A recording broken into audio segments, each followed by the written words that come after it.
Staying sober is tough. Wouldn't it be nice if you could look into the future and know when you were going to relapse so that you could prevent it? Well, you can, and here's how to do it. My name is Wayne Ergel. Welcome. It seems that our recovery often hangs in the balance. One misstep and we're back to drinking. And it often appears that the relapse came out of nowhere. But is it really out of nowhere? I believe in most cases that it's not. Why do I say that? Because emotions, thoughts, and behaviors are different in recovery than they are in addiction. If you pay close attention and see yourself returning to emotions, thoughts, and behaviors you had in addiction, it's a giant, flashing neon sign that you're in danger of relapse. You can use your present actions to predict future behaviors. And if you're acting as you did in addiction, it's a strong indicator that relapse is not far away. And when I say pay close attention, I don't mean a casual check-in with yourself every once in a while. I mean be really mindful of what you feel, what you're thinking, and how you're acting. So how do you do this? Make a list of 5 signs of relapse and put it somewhere you'll see it often. You can write it on a sticky note and put it on your computer or your refrigerator. Make it a daily recurring event on your calendar. Write it on your bathroom mirror. Or make a note and put it in your wallet or purse. The key thing is to look at it often, several times a day if necessary, and ask yourself, are you slipping in any of these areas? How are your behaviors compared to these signs of relapse? And if you discover you're slipping in one of the areas, do something about it right now. Don't put it off. Do it immediately. Be honest and tough in your self-evaluation.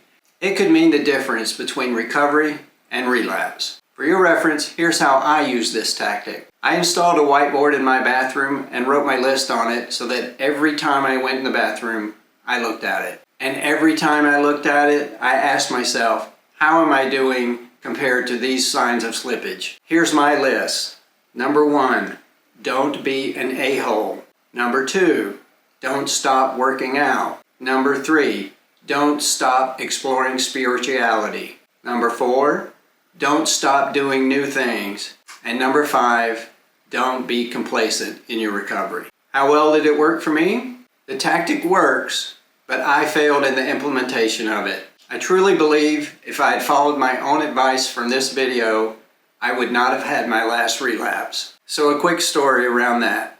I relapsed around 6 months after leaving rehab, and numbers 1 and 5 were the reasons. Fortunately, my addiction treatment program included a 2-week refresher in case of relapse, which I took advantage of. During that 2 weeks, I realized some of my a-hole-ish behaviors had returned, I had become complacent in my recovery work, and I wasn't being honest enough when I did my self-evaluation of how I was doing versus my signs of relapse. Once I left the 2-week refresher as a sign of a renewed commitment to my recovery, I erased my whiteboard and rewrote the list. It was the same list, but to me, it was a new beginning. I looked at it often and was very critical in my evaluation of how I was doing against each sign of relapse. And I'm happy to say that I've been sober for nearly 5 years at the time of this recording, and knowing my signs of relapse is one of the reasons for my success in sobriety. Staying sober is hard, it's a battle, and it seems relapse can come out of nowhere.